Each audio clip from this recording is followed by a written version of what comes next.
नमस्कार आप सभी को। उत्तराखंड राज्य विशेष की इस कक्षा में एक बार फिर से आप सबका स्वागत करता हूं। और आप देखेंगे कि आधुनिक भारत से संबंधित हमारी चर्चा चल रही थी और आधुनिक भारत से संबंधित इस चर्चा में हमने पिछले दिनों जो कि भारत में क्रांतिकारी आंदोलन के युग को हमने देखा था और उसके बाद हमने देखा था कि किस प्रकार से भारतीय राष्ट्रीय कांग्रेस की स्थापना हुई और उसके अधिवेशन किस प्रकार से हमारी परीक्षा के लिए महत्वपूर्ण हैं। आज की जो हमारी कक्षा है इसमें विशेष रूप से जो हम चर्चा करने वाले हैं, जिन प्रश्नों की हम चर्चा करने वाले हैं, ये आपको देखने को मिलेगा। विशेष रूप से होम रूल लीग का किस प्रकार से भारत में उद्भव हुआ, होम रूल लीग के बाद किस प्रकार से महात्मा गांधी का समय काल रहा, महात्मा गांधी से जुड़े हुए किस प्रकार से तथ्य हमारी परीक्षाओं में पूछे जाते हैं। खिलाफत आंदोलन की भी चर्चा आज आप इस वीडियो में देखने को पाओगे। तो 3 से 4 आपके टॉपिक हो रहे हैं जिनकी चर्चा इस वीडियो में आपको देखने को मिलेगी। तो चलिए एक एक करके शुरुआत करते हैं। और सबसे पहला जो प्रश्न है, कहा जा रहा है निम्नलिखित में से किसका योगदान होम रूल लीग की स्थापना में नहीं था। इनमें से किसका स्थान होम रूल लीग की स्थापना में नहीं था, आपको बताना है। तो चलिए ध्यान दीजिएगा, इसके बाद प्रश्नों का जवाब दीजिए। निम्नलिखित में से किसका योगदान होम रूल लीग की स्थापना में नहीं था। Bal Gangadhar Tilak, Annie Besant, M Subramaniam Iyer या टी.एस. ऑलकार्ट। इनमें से कौन से थे जिनका संबंध होम रूल लीग से नहीं था, आपको बताना है। चलिए बताएं, इसका सही उत्तर क्या है आपको बताना है। इसमें आप देख रहे होंगे एक नाम आपको देखने को मिल रहा होगा, टी.एस. ऑलकार्ट। डी विकल्प इसका सही उत्तर है, ये आपको पता होना चाहिए। होम रूल लीग की यदि हम बात करें तो 16 जून की ये तिथि है, ये आपको पता होना चाहिए। 16 जून 1914 की तिथि है जब 6 वर्षों के बाद तिलक की रिहाई हुई थी। 6 वर्षों की सज़ा काटने के बाद इनकी रिहाई हुई थी और मांडले जेल से ये पूना आए थे। कहाँ से आए थे? मांडले जेल पड़ता है कहाँ पे? आज के म्यांमार में पड़ता है। मांडले जेल से जब ये पूना पहुँचे थे उसके बाद होम रूल की बात शुरू हुई थी और जाकर 28 अप्रैल 1916 को इन्होंने होम रूल का गठन किया, होम रूल लीग का गठन किया। कब किया? 28 अप्रैल 1916 को। कहाँ पर किया यदि आपसे पूछ लिया जाए तो याद रखना है पूना में किया। पूना में एक स्थान पड़ता है जिसका नाम है बेलगाम।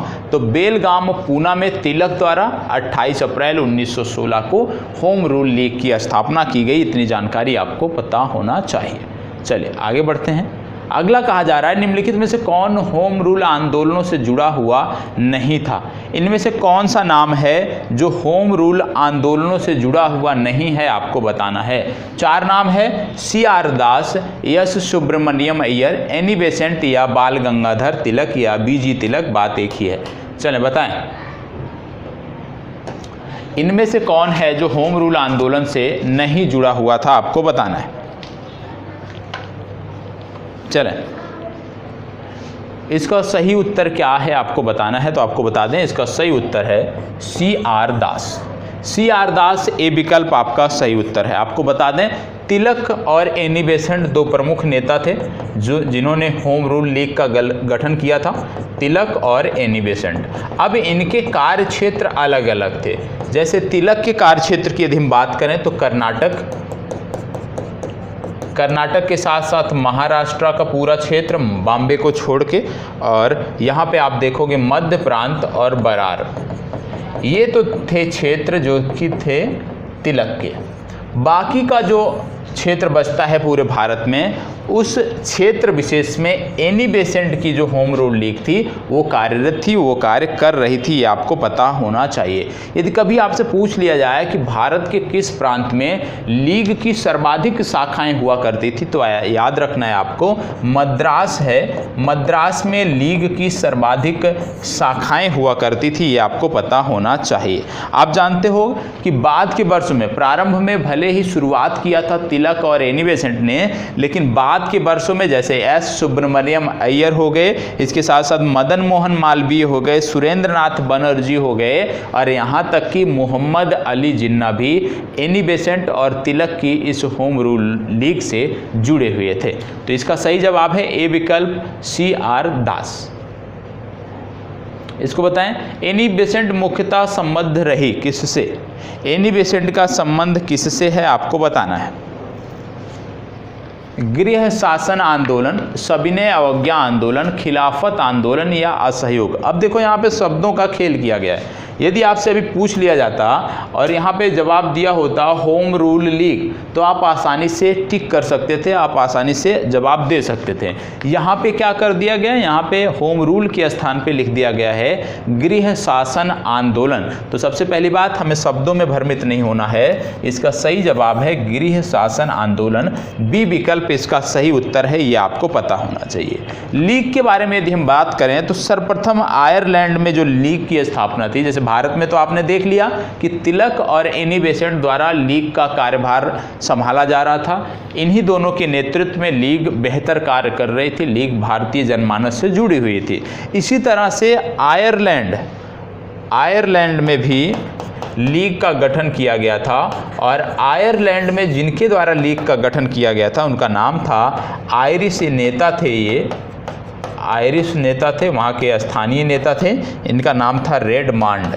इनका भी नाम आपको याद रखना है कि भारत में जहाँ पे तिलक और एनी बेसेंट द्वारा लीग को आगे बढ़ाया जा रहा था, वहीं आयरलैंड में आयरिश नेता रेडमांड के द्वारा लीग को आगे बढ़ाया जा रहा था। ये आपको पता होना चाहिए। इसके साथ साथ आप जानते हो कि कांग्रेस की एनी बेसेंट जो थी, ये कांग्रेस की पहली महिला अध्यक्ष भी बनी थी, ये भी आपको पता होना चाहिए। यदि आपसे प्रश्न इस तरह पूछ लिया जाए कि कांग्रेस की प्रथम भारतीय महिला अध्यक्ष कौन बनी, तो जवाब दूसरा होगा। लेकिन यदि आपसे पूछा जाए कि कांग्रेस की प्रथम महिला अध्यक्ष कौन थी, तो जवाब आपका एनी बेसेंट होगा। पूरा वीडियो इसको देखने के लिए आप जा सकते हो, आज़ाद UKPSC पर भी पढ़ा है, BPSC पर भी पढ़ा है, जहाँ पे कांग्रेस के महत्वपूर्ण अधिवेशनों से संबंधित चर्चा की गई है, वहाँ से जाकर आप चीज़ों को देख सकते हो। इसके साथ साथ आपको बता दें कि दोनों को एक कब किया गया, तो तिलक और एनी बेसेंट दोनों की लीग को वर्ष 1918 में एक किया गया, ये भी आपको पता होना चाहिए। चलिए अगला प्रश्न देखते हैं। अगला प्रश्न कह रहा है, महात्मा गांधी के राजनैतिक गुरु कौन थे? कई बार पूछा जाने वाला प्रश्न है, आप कह सकते हो सदाबहार प्रश्न है, कहीं भी किसी भी परीक्षा में पूछा जा सकता है। तो महात्मा गांधी के राजनैतिक गुरु कौन थे आपको बताना है। 4 नाम यहाँ पर दिए हुए हैं, और इन नामों में यदि हम देखें तो CR दास, दादा भाई नौरोजी, तिलक और गोपाल कृष्ण गोखले, 4 नाम दिए हुए हैं। आपको इन 4 नामों में से किसी एक पर विचार करना है। चलिए जवाब दीजिएगा। देखो, इसका सही उत्तर है गोपाल कृष्ण गोखले। गोपाल कृष्ण गोखले को आप इस तरह भी याद रखते होंगे कि 1905 का जो बनारस अधिवेशन था, बनारस सम्मेलन था कांग्रेस का, उसके अध्यक्ष थे गोपाल कृष्ण गोखले। और आप यह भी जानते होंगे कि बनारस अधिवेशन 1905 से लाला लाजपत राय ने पहली बार इस मंच से सत्याग्रह को अपनाने का सुझाव दिया था, यह भी आपको पता होना चाहिए। साथ ही साथ स्वशासन की जो मांग उठी थी सबसे पहले, वो कांग्रेस के बनारस अधिवेशन से ही उठी थी, जिसकी अध्यक्षता किया था गोपाल कृष्ण गोखले ने। तो डी विकल्प गोपाल कृष्ण गोखले सही उत्तर है। इसको बताएं, महात्मा गांधी के अनुसार राजनीति का तात्पर्य था। महात्मा गांधी के अनुसार राजनीति का तात्पर्य किससे था आपको बताना है। चलें, महात्मा गांधी के अनुसार राजनीति का तात्पर्य इनमें से किससे था? धर्म विहीन राजनीति, जन कल्याण के लिए सक्रियता, सत्य विहीन राजनीति या उपयुक्त में से कोई नहीं।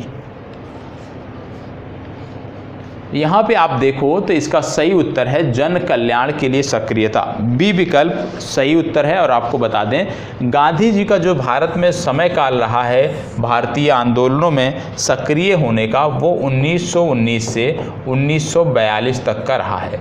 1919 से 1942 तक के विभिन्न आंदोलनों में आप देखोगे, आप कह सकते हो गांधीवादी जो युग था उसकी शुरुआत 1919 में हुई थी और समाप्त 1942 में हुआ था। था, ये आपको पता होना चाहिए। आप जानते होंगे कि गांधी जी के अनुसार राजनीति का उद्देश्य था जन कल्याण के लिए कार्य, जन कल्याण के लिए सक्रियता, ये आपको पता होना चाहिए।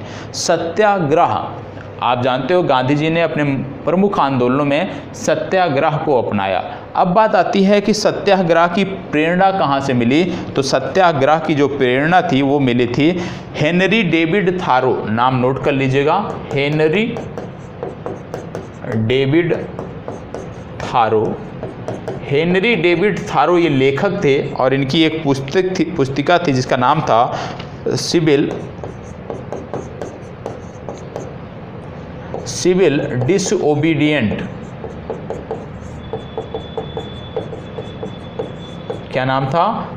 हेनरी डेविड थारो की पुस्तक सिविल डिसओबीडिएंट नामक पुस्तक थी, यहाँ से मिली थी, यह आपको पता होना चाहिए। तो याद रखना है कि सत्याग्रह की सबसे पहली प्रेरणा, सत्याग्रह की प्रेरणा कहाँ से मिली? हेनरी डेविड थारो की पुस्तक सिविल डिसओबीडिएंट से मिली और इसका प्रयोग सर्वप्रथम महात्मा गांधी ने दक्षिण अफ्रीका में किया, ये आपको पता होना चाहिए। चलिए प्रश्न संख्या 6 देखते हैं। निम्नलिखित में से किसने सत्याग्रह शब्द को गढ़ा? बताएं। सत्याग्रह शब्द को किसने गढ़ा, ये आपको बताना है इन 4 नामों में से। और याद रखिएगा कि आज गांधी जी से संबंधित जो भी प्रश्न आपकी परीक्षा में पूछे गए हैं या जिनके पूछे जाने की संभावनाएं हैं, वो सारे के सारे आज कवर हो जाएंगे। बताएं, निम्नलिखित में से किसने सत्याग्रह शब्द को गढ़ा, आपको बताना है। महात्मा गांधी, हरिलाल गांधी, रामदास गांधी या मणिलाल गांधी? इसमें आप देखोगे तो क्योंकि सत्याग्रह की बात हो रही है, अभी पूर्व के प्रश्न में भी हमने बात किया, तो इसका सही उत्तर है महात्मा गांधी।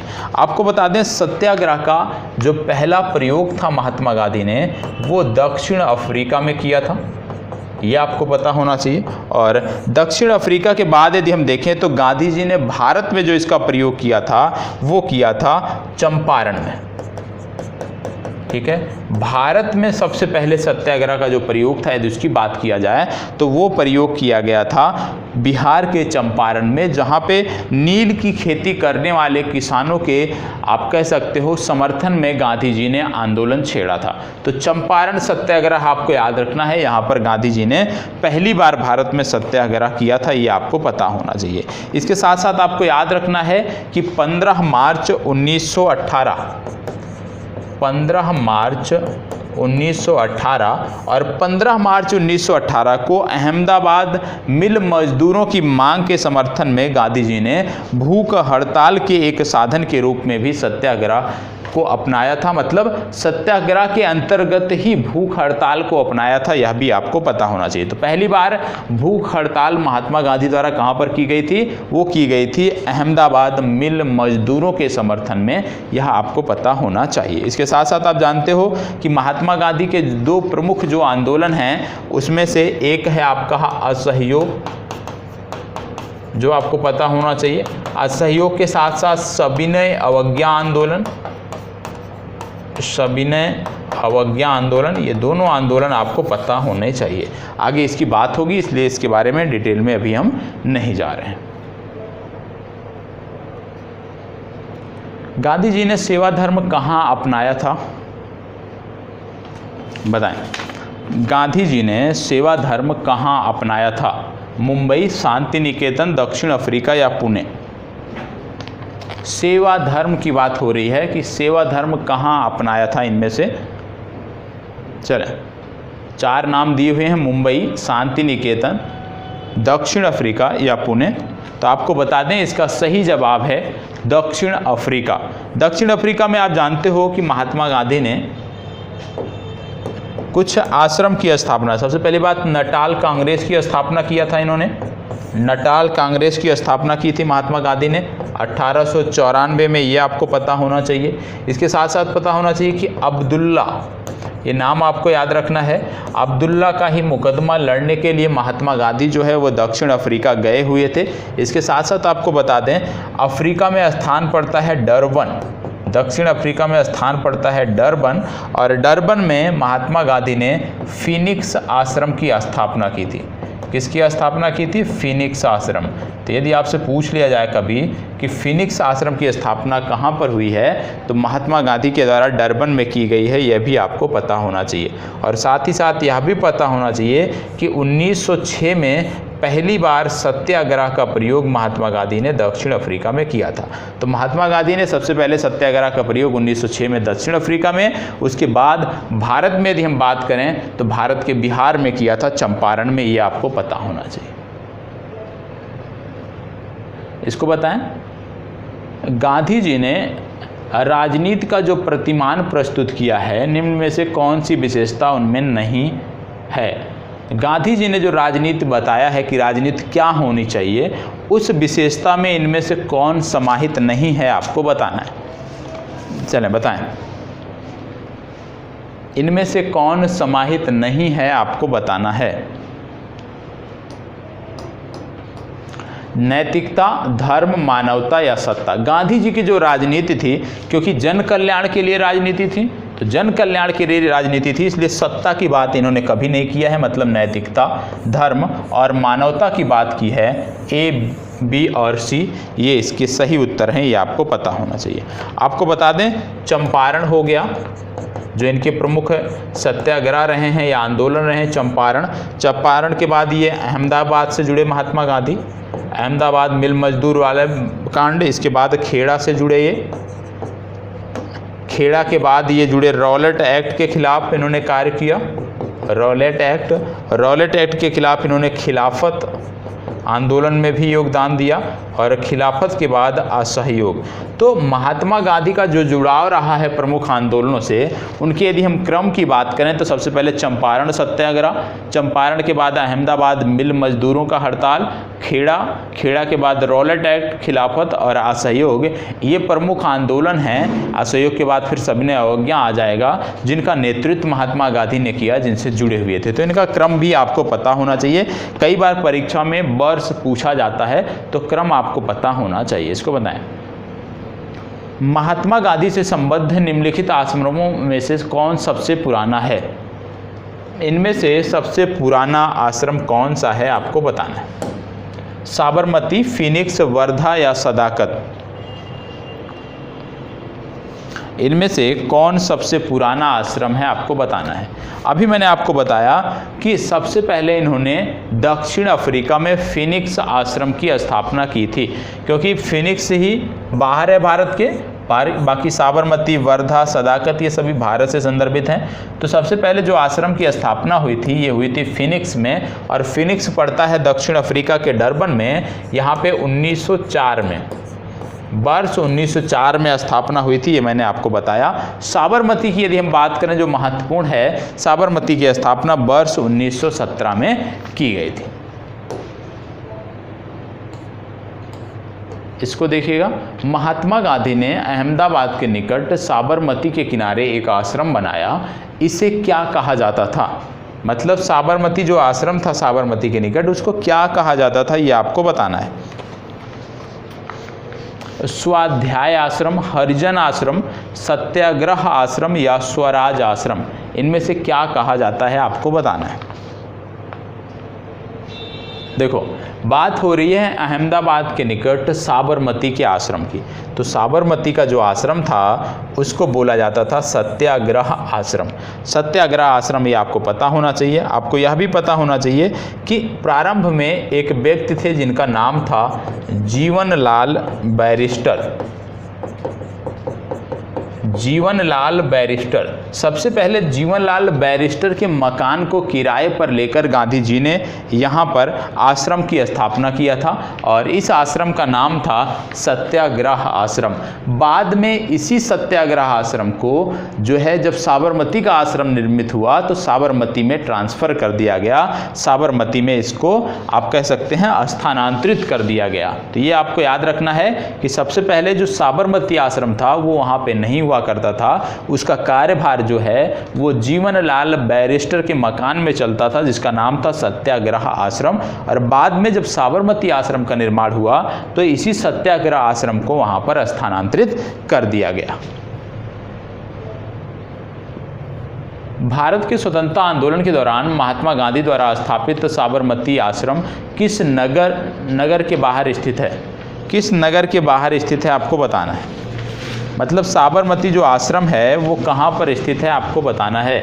और करंट में यदि हम बताएं तो यहाँ पर डिफेंस एक्सपो का आयोजन होना है, तो निश्चित रूप से आप शहर जान सकते हैं कि डिफेंस एक्सपो का आगामी आयोजन कहाँ पर होना है।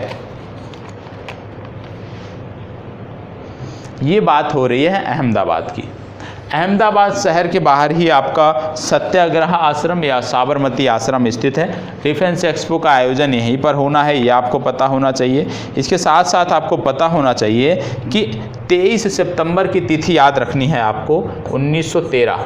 23 सितंबर 1913 की तिथि याद रखनी है, जब गांधी जी ने अपनी पत्नी कस्तूरबा गांधी और 16 अन्य सहयोगियों के साथ गिरमिटिया प्रथा के विरुद्ध सत्याग्रह किया था। किसके विरुद्ध? गिरमिटिया प्रथा। तो याद रखना है कि गिरमिटिया प्रथा के खिलाफ भी महात्मा गांधी ने आवाज़ उठाई है। और कब सत्याग्रह किया है? वर्ष 1913 में। अब बात आती है कि गिरमिटिया प्रथा है क्या। गिरमिटिया प्रथा क्या होती थी?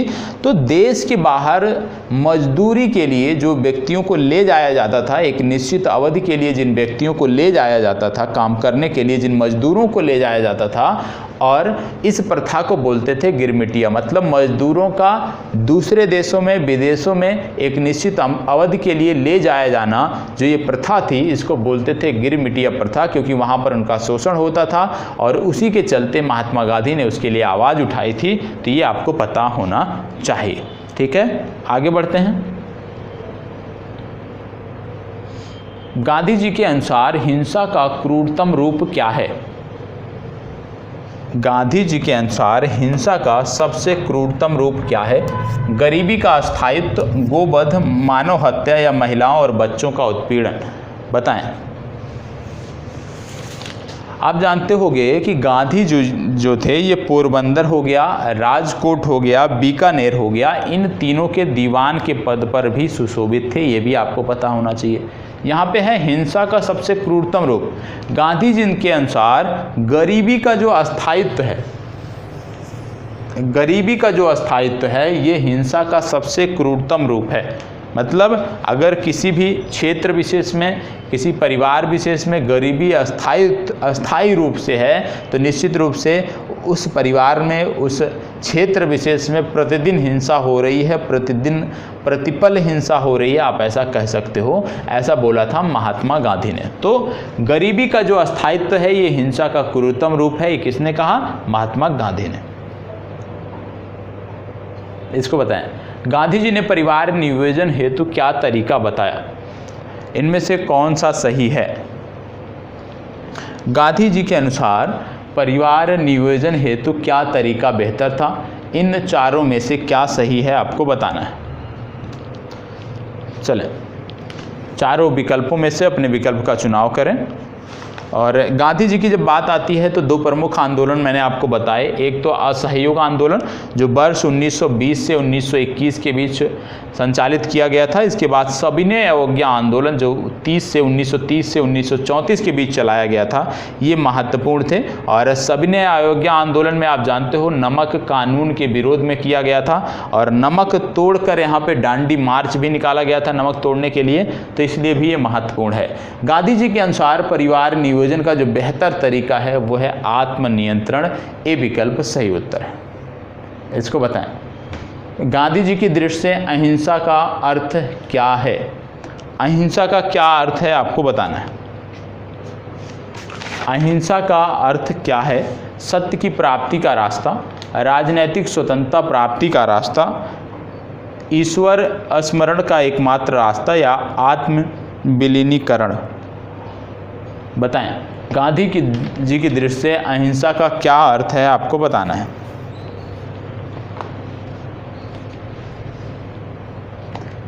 अहिंसा का मतलब था गांधी जी के नज़रों में सत्य की प्राप्ति का रास्ता। तो ए विकल्प सही उत्तर है, ये आपको पता होना चाहिए।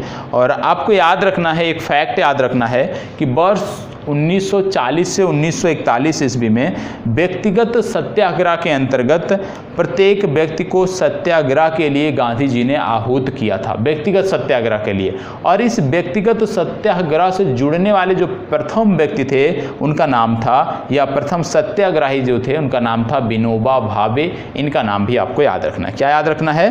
1940-41 में गांधी जी ने व्यक्तिगत सत्याग्रह के लिए अनुरोध किया और व्यक्तिगत सत्याग्रह को प्रत्येक व्यक्ति को अपनाने के लिए इन्होंने अनुरोध किया।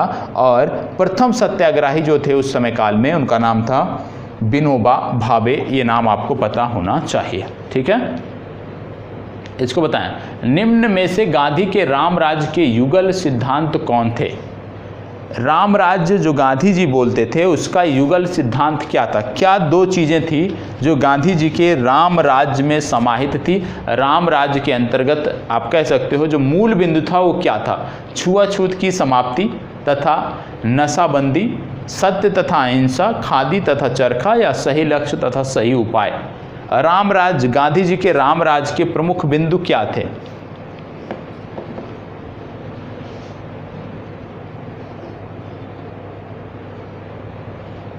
गांधी जी के राम राज्य के जो प्रमुख दो बिंदु थे वो थे सत्य तथा अहिंसा।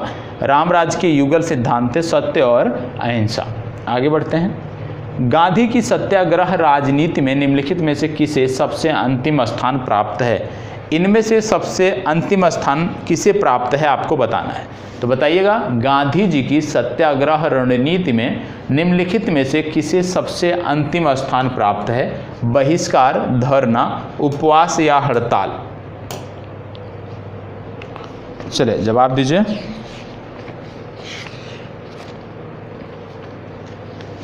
इसमें आप देखोगे तो चार चीज़ें दी हुई हैं। पहला बहिष्कार, दूसरा धरना, तीसरा उपवास, चौथा हड़ताल। गांधी जी के जो लिस्ट थी आप कह सकते हो सत्याग्रह रणनीति में, उसमें थी हड़ताल सबसे लास्ट। मतलब काम को बाधित तभी करना है जब कहीं भी सुनवाई ना हो और कोई रास्ता ना बचे। तो हड़ताल जो था ये सबसे अंतिम आप कह सकते हो विकल्प था, ये आपको पता होना चाहिए। और आप जानते होंगे कि महात्मा गांधी जब चंपारण सत्याग्रह से जुड़े थे तो एक व्यक्ति ने इनका विरोध किया था जिनका नाम था NG रंगा। ये नाम आपको याद रखना है कि महात्मा गांधी के चंपारण सत्याग्रह का विरोध करने वाले व्यक्ति थे NG रंगा। इनका नाम आपको पता होना चाहिए। साथ ही साथ यह भी पता होना चाहिए कि महात्मा गांधी को जो महात्मा शब्द जोड़ा गया, इनके नाम में जो महात्मा शब्द जोड़ा गया या जो महात्मा की जो उपाधि दी गई, ये इनको चंपारण सत्याग्रह में मिली है, ये भी आपको पता होना चाहिए। तो महात्मा गांधी को महात्मा की जो उपाधि थी ये चंपारण सत्याग्रह में दी गई है, यह आपको पता होना चाहिए। इसके साथ साथ आपको बता दें कि कुछ प्रमुख एक्ट थे जिनके वर्ष आपसे पूछे जाते हैं, आपको पता होना चाहिए। जैसे रॉलेट एक्ट, ठीक है, ये 18 मार्च और सभी वर्ष 1919 के हैं जितने मैं बता रहा हूँ। इसके बाद आता है रॉलेट सत्याग्रह।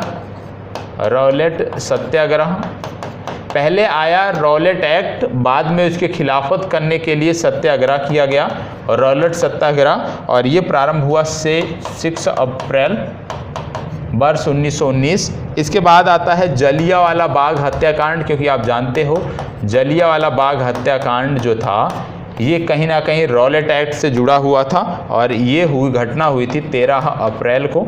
और जलियांवाले बाग हत्याकांड के बाद कांग्रेस का अमृतसर अधिवेशन हुआ था, और कांग्रेस का जो अमृतसर अधिवेशन हुआ था ये 26 से 30 दिसंबर को हुआ था, ये आपको पता होना चाहिए। तो सबसे पहले रॉलेट एक्ट लाया गया 18 मार्च को, जिसको काला कानून भी बोलते थे। इसके बाद उसके खिलाफ में रॉलेट सत्याग्रह हुआ 6 अप्रैल को, फिर जलियांवाला बाग हत्याकांड 13 अप्रैल को, और सबसे बाद में अमृतसर अधिवेशन हुआ था कांग्रेस का 26 से 30 दिसंबर के बीच, ये आपको पता होना चाहिए। ठीक है, साथ साथ नोट्स बनाते चलिएगा। नोट्स बनाना ज़रूरी है, क्योंकि जो फैक्ट आपको नहीं पता है वो आप नोट कर लीजिएगा। ठीक है, जो फैक्ट नहीं पता है वो फैक्ट आप नोट कर लीजिएगा। और प्रत्येक कक्षा की PDF आगे से, और प्रयास करूंगा जितनी भी PDF है वो सारी आपके जो मोबाइल ऐप है उसको डाउनलोड कर लीजिएगा। उस मोबाइल ऐप में सारी PDF उपलब्ध करा दी जाएगी। तो प्लीज़ आज से जो भी PDF है वो आप जाकर अपने मोबाइल ऐप में देख सकते हो। उसमें एक सेक्शन बना होगा UKPSC 2021। UKPSC 2021 के अंतर्गत आपको PDF देखने को मिल जाएगी। चलें इसको बताएं, महात्मा गांधी दक्षिण अफ्रीका से कौन सा, ये तो सॉरी इसमें प्रश्न में थोड़ा सा त्रुटि है, इसको इग्नोर करें। इसको बताएं, MK गांधी ने निम्नलिखित भारतीय राष्ट्रीय कांग्रेस के अधिवेशनों में से किस एक में सर्वप्रथम भाग लिया? किस अधिवेशन में सर्वप्रथम इन्होंने भाग लिया था आपको बताना है। कुछ अधिवेशनों के यहाँ पे नाम दिए हुए हैं, जैसे लखनऊ अधिवेशन 1916 बहुत ही महत्वपूर्ण है, ठीक है, क्योंकि गरम दल नरम दल समझौता, साथ ही साथ मुस्लिम लीग में समझौता बहुत ही महत्वपूर्ण है। कलकत्ता अधिवेशन 1901, अमृतसर अधिवेशन 1919, नागपुर अधिवेशन 1920। आपको बताना है कि कौन सा अधिवेशन है जहां पहली बार MK गांधी ने भाग लिया था। वो अधिवेशन था कलकत्ता अधिवेशन वर्ष 1919, जिसकी अध्यक्षता किया था दीनासा ई बाचा ने। ये आपको पता होना चाहिए। निम्नलिखित में से किसने गांधी जी को सर्वप्रथम महात्मा के तौर पर संबोधित किया? महात्मा के तौर पर सर्वप्रथम किसने गांधी जी को संबोधित किया था आपको पता होना चाहिए। अभी मैंने आपको बताया कि जब चंपारण सत्याग्रह से महात्मा गांधी जुड़े तो चंपारण सत्याग्रह में ही सबसे पहले महात्मा गांधी को महात्मा शब्द दिया गया था। मतलब महात्मा शब्द जो जुड़ा था वो चंपारण सत्याग्रह से जुड़ा था। अब यहाँ पे प्रश्न है कि चंपारण सत्याग्रह में किसने ये उपाधि दी या पदवी दी? तो आपको बता दें रविंद्रनाथ टैगोर ने ये पदवी दी थी। सी विकल्प आपका सही उत्तर है। किस आंदोलन में? चंपारण सत्याग्रह। निम्नलिखित में से किस सत्याग्रह आंदोलन में गांधी जी ने प्रत्यक्ष रूप से भाग नहीं लिया? इनमें से कौन सा आंदोलन है जिसमें प्रत्यक्ष रूप से गांधी जी ने भाग नहीं लिया आपको बताना है। चलें बताएं, इनमें से कौन सा है जिनमें गांधी जी ने भाग नहीं लिया? देखो असहयोग में तो लिया, असहयोग का नेतृत्व किया। खेड़ा सत्याग्रह इसमें भी लिया, राजकोट में भी लिया। वायकोम जो सत्याग्रह था विशेष रूप से मंदिर प्रवेश से संबंधित सत्याग्रह था और मंदिर प्रवेश से संबंधित इस सत्याग्रह में महात्मा गांधी ने रुचि नहीं दिखाई थी। तो सी विकल्प इसका सही उत्तर है। गांधी के नाम के पहले महात्मा जोड़ा गया। अभी आपको बताया कि महात्मा जोड़ा गया कब? बिहार की धरती से चंपारण सत्याग्रह के दौरान, जब नील की खेती करने वाले किसानों के लिए इन्होंने आवाज़ उठाई तो उसी के बाद जोड़ा गया था। तो यहाँ पे आपको याद रखना है चंपारण सत्याग्रह। भारत में स्वतंत्रता संघर्ष के दौरान सबसे पहले सत्याग्रह किसने किया था? बताएं, स्वतंत्रता के दौरान सबसे पहले सत्याग्रह किसने किया था? स्वतंत्रता संघर्ष के दौरान महात्मा गांधी, विनोबा भावे, जवाहरलाल नेहरू या सरदार पटेल? इनमें से कौन सा सही है आपको बताना है।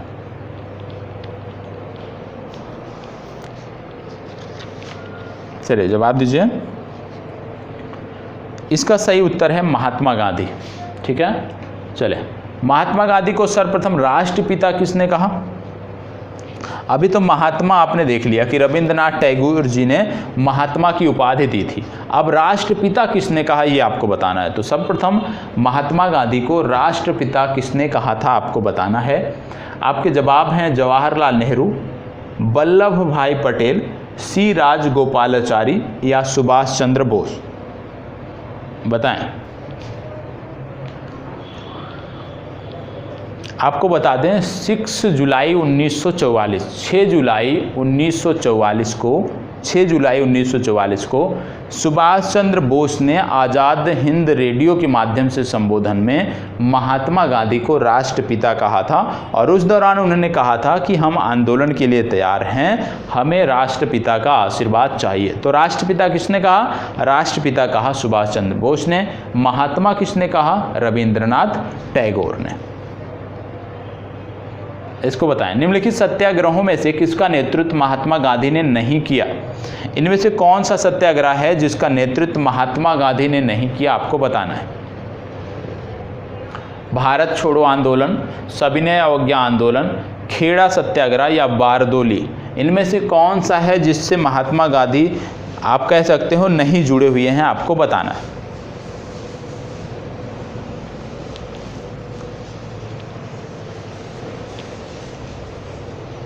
चलिए जवाब दीजिएगा। देखो इसका सही उत्तर है सी विकल्प बारदोली सत्याग्रह। अब आपसे एक होमवर्क है आज की इस कक्षा में कि बारदोली जो सत्याग्रह था इसका नेतृत्व किसने प्रदान किया था, बहुत ही महत्वपूर्ण है। तो बारदोली सत्याग्रह का नेतृत्व महात्मा गांधी ने नहीं किया तो किसने किया हमें पता होना चाहिए। होमवर्क है, नहीं आता है तो कमेंट में बताइएगा, मैं आपको कमेंट बॉक्स में ही जवाब दे दूंगा। तो इसका सही उत्तर है बारदोली। निम्नलिखित में से किसके लिए अहमदाबाद सत्याग्रह आरंभ किया गया था। अहमदाबाद जो सत्याग्रह था वो किसके लिए आरंभ किया गया था। जैसे बिहार में जो चंपारण सत्याग्रह था वो किसानों के लिए था, विशेष रूप से नील की खेती करने वाले किसानों के लिए था। उसी प्रकार से ये किसके लिए था आपको बताना है। अहमदाबाद सत्याग्रह किसके लिए था, सूती मिल कामगारों के लिए, किसानों के लिए, आभूषण कारीगरों के लिए या प्रेस की स्वतंत्रता के लिए। चलें, 4 विकल्प हैं, आपको मैंने बता दिया, हिंट दे दिया कि किसानों से संदर्भित जो आंदोलन था वो था चंपारण सत्याग्रह। और बात हो रही है अहमदाबाद मिल मजदूरों की, और अहमदाबाद मिल मजदूरों की जो व्यवस्था थी वो था सूती मिल कामगारों के लिए। बी विकल्प सही उत्तर है। यहाँ पे प्लेग बोनस के लिए बात की जा रही थी। ठीक है, इसको बताएं। निम्नलिखित में से किसने नील की खेती के संदर्भ में चंपारण में महात्मा गांधी को आमंत्रित किया था। ठीक है, आपने इतना देख लिया कि महात्मा गांधी पहली बार सत्याग्रह किए चंपारण में। महात्मा गांधी चंपारण गए, चंपारण में इनको महात्मा की उपाधि रविंद्रनाथ टैगोर ने प्रारंभ दी, और आप जानते हो चंपारण सत्याग्रह सफल भी रहा। लेकिन बोला गया है कि चंपारण महात्मा गांधी गए तो किसके बुलावे पर गए, वो व्यक्ति कौन थे। 4 नाम दिए हुए हैं, जेबी कृपलानी, राजेंद्र प्रसाद, राजकुमार शुक्ल या मोतीलाल नेहरू। किसके बुलावे पर गए थे ये आपको बताना है। चलें, किसके बुलावे पर महात्मा गांधी बिहार गए थे आपको बताना है।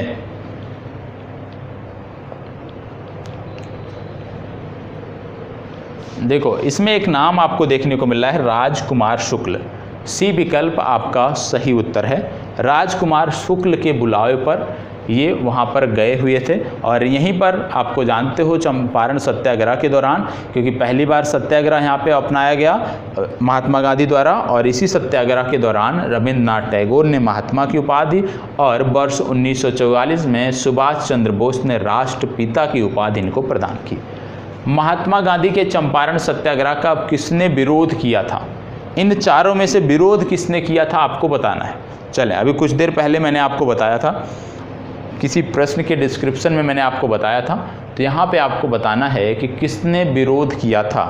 क्या रविंद्रनाथ टैगोर ने विरोध किया, या राजकुमार शुक्ल ने विरोध किया, या राजेंद्र प्रसाद, या एनजी रंगा। आप जानते हो रविंद्रनाथ टैगोर ने तो इन्हें उपाधि प्रदान की, निश्चित रूप से इन्होंने विरोध नहीं किया होगा। राजकुमार शुक्ल ने इन्हें आमंत्रित किया तो राजकुमार शुक्ल ने भी इनका विरोध नहीं किया होगा। अब बचे हैं 2 विकल्प, एनजी रंगा या राजेंद्र प्रसाद। तो अभी थोड़ी देर पहले आपको बताया मैंने कि एनजी रंगा ने महात्मा गांधी का विरोध किया था, तो एनजी रंगा नाम आपको याद रख लेना है। चंपारण आंदोलन से कौन संबंधित नहीं था। इन 4 नामों में से कौन हैं जो चंपारण आंदोलन से संबंधित नहीं हैं आपको बताना है। जयप्रकाश नारायण, जेबी कृपलानी, अनुग्रह नारायण सिन्हा या राजेंद्र प्रसाद। चलें बताएं। इसमें आप देख रहे होगे तो एक नाम आपको देखने को मिला होगा, जयप्रकाश नारायण। जयप्रकाश नारायण जो हैं ये चंपारण आंदोलन से, चंपारण सत्याग्रह से नहीं जुड़े हुए हैं। हालांकि जयप्रकाश नारायण का जो नाम है छात्र आंदोलन में काफ़ी सक्रिय रहे हैं, इंदिरा गांधी के समय काल में काफ़ी सक्रिय रहे हैं, तो ये आपको पता होना चाहिए। जयप्रकाश नारायण इनसे नहीं जुड़े हैं। कौन सी घटना सबसे पहले हुई। देखो 4 आंदोलन यहाँ पे दे दिए गए, और आपसे पूछ लिया गया कि कौन सी घटना सबसे पहले हुई। आंदोलन या सत्याग्रह 4 दिए हुए हैं, अब कौन सी घटना पहले हुई। खेड़ा सत्याग्रह, सविनय अवज्ञा आंदोलन, असहयोग या चंपारण। इनमें से पहले कौन सा हुआ। तो इसके लिए ज़रूरी क्या है कि आपको इनके वर्ष पता होना चाहिए कि किस वर्ष में कौन सी घटना घटित हुई थी। तो चंपारण सत्याग्रह कब हुआ था। चंपारण सत्याग्रह हुआ था वर्ष 1917 में। ठीक है, इसके बाद असहयोग की बात करते हैं। असहयोग की बात हुई है 1920 में। असहयोग के बाद सविनय अवज्ञा की बात आती है, ये हुए है 1930 में। और सविनय अवज्ञा के बाद आता है खेड़ा सत्याग्रह, और खेड़ा सत्याग्रह है 1918 में। ठीक है, अब इसमें से कौन सी घटना सबसे पहले हुई है यदि हम बताएं तो सबसे पहले हुई है चंपारण सत्याग्रह, और चंपारण सत्याग्रह के बाद दूसरे स्थान पे है खेड़ा सत्याग्रह, और इसके बाद असहयोग, और सबसे बाद में इन चारों में जो घटना है वह है सविनय अवज्ञा आंदोलन। प्रश्न क्या पूछा है? सबसे पहले मतलब चंपारण सत्याग्रह आपको टिक करना है, डी विकल्प आपका सही उत्तर है।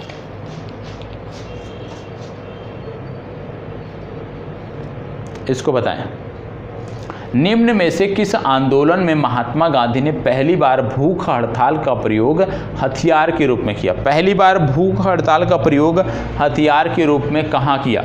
मतलब सत्याग्रह के एक पार्ट के रूप में, एक भाग के रूप में भूख हड़ताल का प्रयोग पहली बार कहाँ किया गया था, आपको बताना है।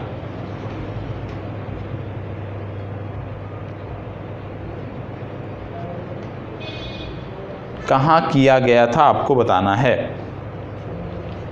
देखो, सबसे पहली बात मैंने अभी आपको बताया कि जो अहमदाबाद मिल मजदूरों का संघर्ष था उस दौरान महात्मा गांधी ने भूख हड़ताल की थी, तो सी विकल्प तो इसका सही हो गया। ठीक है, अब जैसे कुछ आंदोलन अभी मैंने आपको बताए थे, उनके वर्ष आपने देखे, जैसे फिर से नोट कर लीजिएगा, जैसे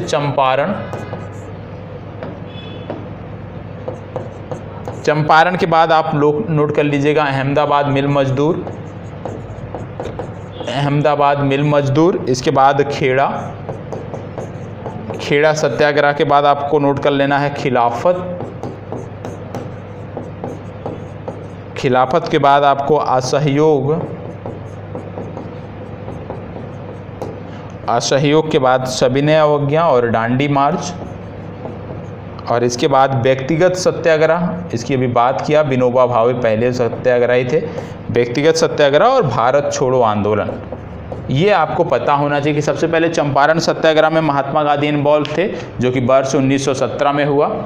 ठीक है, इसके बाद अहमदाबाद मिल मजदूरों का आंदोलन था, जो कि वर्ष 1918 में हुआ। खेड़ा सत्याग्रह, ये भी वर्ष 1918 में हुआ, और आप जानते हो कि ये प्रथम पूर्ण किसान सत्याग्रह था। खेड़ा सत्याग्रह जो था ये प्रथम पूर्ण किसान सत्याग्रह था, ये आपको पता होना चाहिए। अहमदाबाद मिल मजदूरों के संदर्भ में आपको पता होना चाहिए कि पहली बार भूख हड़ताल यहाँ पे महात्मा गांधी द्वारा की गई। और खिलाफत में देखें तो सबसे पहले असहयोग की जो अभिव्यक्ति आप कह सकते हो दर्ज की गई, वो खिलाफत आंदोलन वर्ष 1919 में की गई। इसके बाद असहयोग आंदोलन आप जानते हो प्रथम जन आंदोलन रहा, वर्ष 1920 से जुड़ाव रखता है। इसके बाद सविनय अवज्ञा आंदोलन वर्ष 1930, आप इसको नमक सत्याग्रह भी कहते हैं। इसके बाद वर्ष 1940 जो कि व्यक्तिगत सत्याग्रह रहा, और भारत छोड़ो आंदोलन ये हो गया 1944, और इसका नारा था करो या मरो, ये आपको पता होना चाहिए। तो गांधी जी ने करो या मरो का जो नारा था वो किस आंदोलन के दौरान दिया था? वो भारत छोड़ो आंदोलन के दौरान दिया था, यह भी जानने की जरूरत है। रॉलेट एक्ट के विरोध में किसने लगान ना देने का आंदोलन चलाने का सुझाव दिया? बताएं। रॉलेट एक्ट के विरोध में किसने लगान ना देने का आंदोलन चलाने का सुझाव दिया, आपको बताना है। 4 विकल्प हैं, अबुल कलाम आज़ाद, गांधी जी, रविंद्रनाथ टैगोर या स्वामी श्रद्धानंद। किसने ये कहा कि लगान नहीं देना है? विरोध में किसके? रॉलेट एक्ट या काला कानून के विरोध में। तो आपको बता दें कि इसका सही उत्तर है स्वामी श्रद्धानंद, डी विकल्प सही उत्तर है। हालांकि महात्मा गांधी भी इससे जुड़े हुए थे और इनको 8 अप्रैल 1919 को गिरफ्तार कर लिया गया था हरियाणा से। इस कथन के लिए सही उत्तर आपका है स्वामी श्रद्धानंद। जनरल डायर का नाम किस घटना से जुड़ा हुआ है? बताएं। जनरल डायर का नाम किस घटना से जुड़ा हुआ है? 4 घटना यहाँ पे दी हुई हैं, निश्चित रूप से सभी जानते होंगे। इसका जुड़ाव है जलियांवाले बाग हत्याकांड से, डी विकल्प इसका सही उत्तर है। आप जानते हो पंजाब के 2 प्रमुख लोकप्रिय नेता थे उस समय काल में, जिनमें एक का नाम था डॉक्टर सैफुद्दीन किचलू और दूसरे का नाम था डॉक्टर सत्यपाल। तो डॉक्टर सत्यपाल और डॉक्टर सैफुद्दीन किचलू जो थे, इनके द्वारा रॉलेट एक्ट के विरोध में बातें कही जा रही थी, जनता को जागरूक करने का प्रयास किया जा रहा था और इन्होंने एक बैठक का आयोजन किया था, लेकिन उससे पूर्व इनको गिरफ्तार कर लिया गया और इन्हीं की गिरफ्तारी के विरोध में जलियांवाले बाग में लोग इकट्ठा हुए थे। तो याद रखना है, डॉक्टर सैफुद्दीन किचलू और डॉक्टर सत्यपाल के गिरफ्तारी के विरोध में लोग जलियांवाले बाग में इकट्ठा हुए थे, जहां पे जनरल डायर ने निहत्थे लोगों पर गोलियां चलाने का आदेश दिया था। ये आपको पता होना चाहिए, ठीक है। इसके साथ साथ आपको पता होना चाहिए तिथि कौन सी थी, तो तिथि थी 13 अप्रैल की। जलियांवाले बाग हत्याकांड की जो तिथि थी बैसाखी का दिन था और 13 अप्रैल की तिथि थी, ये आपको पता होना चाहिए। एक प्रश्न पूछा जाता है कि जलियांवाला बाग किसने बनाया था, तो याद रखना है इसका निर्माण किया था पंडित जल्ला ने, ठीक है। पंडित जल्ला ने इसका निर्माण किया था और इन्हीं के नाम के आधार पर इसका नाम था जलियांवाला बाग। ये भी आपको पता होना चाहिए। और आपको यह भी पता होना चाहिए जलियांवाले बाग हत्याकांड के बाद एक व्यक्ति थे जिनका नाम था शंकरन नायर। क्या नाम था? शंकरन नायर। और शंकरन नायर ने इस हत्याकांड के विरोध में वायसराय की कार्यकारिणी परिषद से अपना इस्तीफा दे दिया था। तो शंकरन नायर का भी नाम आपको याद रखना है। इसके साथ साथ आपको यह भी याद रखना है कि जलियांवाले बाग हत्याकांड के बाद लॉर्ड हंटर की अध्यक्षता में एक समिति का गठन किया गया था जिसका नाम था हंटर आयोग। तो ये भी आपको पता होना चाहिए। किसके नेतृत्व में गठन किया गया था? लॉर्ड हंटर के नेतृत्व में किया गया था। किसके द्वारा किया गया था? यदि हम बात करें तो ये कराया गया था उस समय के वायसराय के द्वारा। इसके साथ साथ बात हो रही है जनरल डायर की, तो आपको बता दें जनरल डायर की बाद में एक व्यक्ति ने हत्या की थी जिनका नाम था उधम सिंह। उधम सिंह ने इनकी हत्या की थी लंदन में, यह भी आपको पता होना चाहिए, ठीक है। चलिए आगे बढ़ते हैं। रॉलेट एक्ट का लक्ष्य क्या था? रॉलेट एक्ट, जिसको काला कानून बोलते थे, इसका लक्ष्य क्या था आपको बताना है। तो रॉलेट एक्ट की जब हम बात करते हैं, इसका लक्ष्य था कि बिना अपील, बिना वकील, बिना दलील और बिना मुकदमे के जेल। तो ये रॉलेट एक्ट का उद्देश्य था। तो इसका सही यहाँ पे यदि हम देखें तो बी विकल्प इसका सही उत्तर है। बिना मुकदमा चलाए बंदी बनाना और मुकदमे की सुनवाई संक्षिप्त प्रक्रिया द्वारा। इसको बताएं, वर्ष 1919 में जघन्य जलियांवाला बाग हत्याकांड के समय भारत का वायसराय कौन था? जिसके द्वारा हंटर आयोग का गठन किया गया था, वो वायसराय कौन था आपको बताना है। Lord Chelmsford, Lord Minto, Lord Dalhousie या लॉर्ड कैनिन? तो इसमें आपको याद रखना है कि इसका सही उत्तर है लॉर्ड चेम्सफोर्ड। उस समय वायसराय थे लॉर्ड चेम्सफोर्ड, ये याद रखना है। साथ ही साथ यह याद रखना है कि रविंद्रनाथ टैगोर, जिन्होंने महात्मा गांधी को महात्मा की उपाधि दी थी, उन्होंने अपनी नाइटहुड की जो उपाधि थी, जो सर की उपाधि थी, उसका त्याग कर दिया था। कब? जलियांवाले बाग हत्याकांड के विरोध में कर दिया था। साथ ही साथ सरोजनी नायडू को बोला जाता था कैसर ए हिंद। कैसर ए हिंद का जो इनके पास खिताब था उसको भी इन्होंने वापस कर दिया था। तो याद रखना है जलियांवाले बाग हत्याकांड के विरोध में एक तो रविंद्रनाथ टैगोर और दूसरे सरोजनी नायडू ने, दोनों ने अपनी उपाधियों का त्याग कर दिया था। ये आपको पता होना चाहिए।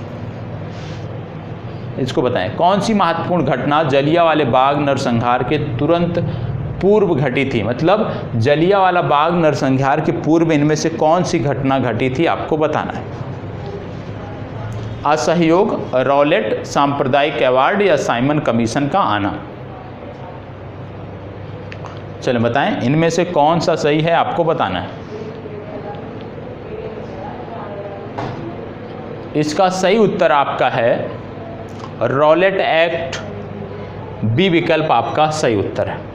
इसको बताएं, the anarchical and revolutionary crime act 1919 का सामान्य बोलचाल में क्या कहा जाता है? इसी को सामान्य बोलचाल में रॉलेट एक्ट कहा जाता है।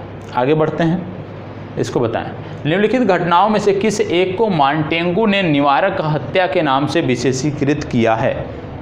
बताएं, किस घटना को मॉन्टेगू ने निवारक हत्या के नाम से विशेषीकृत किया है? सक्रियतावादियों की हत्या, जलियांवाला बाग नरसंहार, महात्मा गांधी को गोली मारना या कर्नल वाइथ को गोली मारा जाना? बताएं। इनमें से किसे मांटेगू ने निवारक हत्या के नाम से विशेषीकृत किया है? तो मांटेगू आप जानते होंगे, नाम भी सुनते होंगे, मांटेगू चेम्सफोर्ड, दो लोग थे जिनके द्वारा मांटेगू चेम्सफोर्ड सुधार लाया गया था, नाम आपने सुना होगा।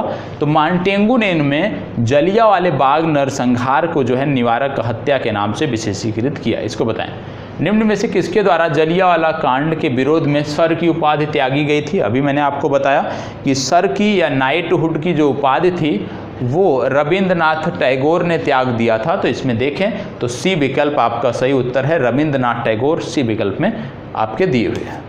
अगला प्रश्न है, निम्नलिखित में से किसके कारण सार्वजनिक रोष की लहर उभरी जिसके फलस्वरूप जलियांवाले बाग में अंग्रेजों द्वारा नरसंहार की घटना दी गई? बताएं। देखो एक ही प्रश्न है, कई बार पूछा गया है, सिर्फ शब्दों की हेरा फेरी है। इसमें आप देखोगे तो इसका सही उत्तर है द रॉलेट एक्ट, क्योंकि आप जानते हो रॉलेट एक्ट के विरोध में ही सैफुद्दीन किचलू और सत्यपाल, इन दोनों लोगों द्वारा विरोध किया जा रहा था और इन्हीं को इसके बाद गिरफ्तार किया गया था और इनके गिरफ्तारी के विरोध में ही जलियांवाले बाग में लोग इकट्ठा हुए थे। तो इसका सही उत्तर है सी विकल्प द रॉलेट एक्ट। इसको बताएं, जलियांवाला बाग हत्याकांड के विरोध में निम्नलिखित में से किसने वायसराय की कार्यकारिणी परिषद से त्यागपत्र दे दिया था? ये भी मैंने अभी आपको पूर्व में बता दिया है, लेकिन आप बताएं किसने त्यागपत्र दे दिया था? आप जानते हो सर शंकर नायर, शंकरन नायर उस समय जो है वायसराय की कार्यकारिणी परिषद के सदस्य थे और जलियांवाला बाग हत्याकांड के बाद इन्होंने वहां से इस्तीफा दे दिया था। तो सी विकल्प इसका सही उत्तर है। इसको बताएं, निम्नलिखित में से किसके विरोध में रविंद्रनाथ टैगोर ने अपनी नाइटहुड का परित्याग कर दिया? किसके विरोध में इन्होंने अपनी नाइटहुड का परित्याग कर दिया? आपको बताना है। 4 विकल्प हैं, रॉलेट एक्ट, जलियांवाला बाग नरसंहार, साइमन कमीशन या क्रिप्स मिशन। तो आपको बताया गया था अभी कुछ देर पूर्व कि जलियांवाले बाग नरसंहार के विरोध में इन्होंने अपनी नाइटहुड का त्याग कर दिया था। इसको बताएं, ये तो शहर आपको पता ही है। इसको बताएं, जलियांवाला बाग नरसंहार पर कांग्रेस जांच समिति की रिपोर्ट के प्रारूप लिखने का कार्य किसको सौंपा गया था?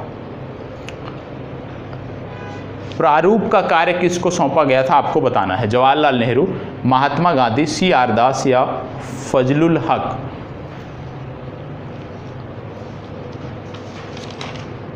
चलें बताएं।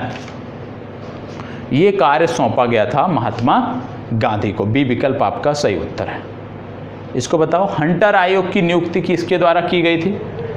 हंटर आयोग की नियुक्ति किसके द्वारा की गई थी आपको बताना है। 4 नाम दिए हुए हैं, इन चारों में से किस घटना के बाद हंटर आयोग की नियुक्ति की गई है? तो आप जानते हो कि जलियांवाले बाग हत्याकांड के बाद हंटर आयोग की नियुक्ति की गई है। तो कहने का मतलब है जलियांवाले बाग हत्याकांड से संबंधित, महात्मा गांधी के संबंधित जो भी प्रश्न थे उसकी चर्चा आपने देख लिया है। और कल की जो हमारी कक्षा होगी उसमें हमने बताया आपको कि खिलाफत आंदोलन, खिलाफत के साथ साथ हम उसमें आगे बात करेंगे कि किस प्रकार से असहयोग आंदोलन में घटनाक्रम हुए, सविनय अवज्ञा आंदोलन में किस प्रकार से घटनाक्रम हुए। इन घटनाक्रमों के बारे में कल की जो चर्चा है हमारी उसमें हम डिटेल से जानने का प्रयास करेंगे। तो प्लीज़ टेलीग्राम ग्रुप पर कुछ लोग नोट्स शेयर करते हैं प्रत्येक दिन की कक्षा की, आप भी प्रयास करें कि आप एक बेहतर नोट्स बनाएं। जो भी आपको फैक्ट बताए जाते हैं अपनी तरफ से कुछ फैक्ट जोड़ें और एक प्रॉपर नोट्स टॉपिक वाइज तैयार करते रहें। इससे परीक्षा में आपको क्विक रिवीजन में मदद मिलने वाली है। तो यहीं पर अपनी चर्चा को विराम देते हैं। धन्यवाद, बहुत बहुत आभार।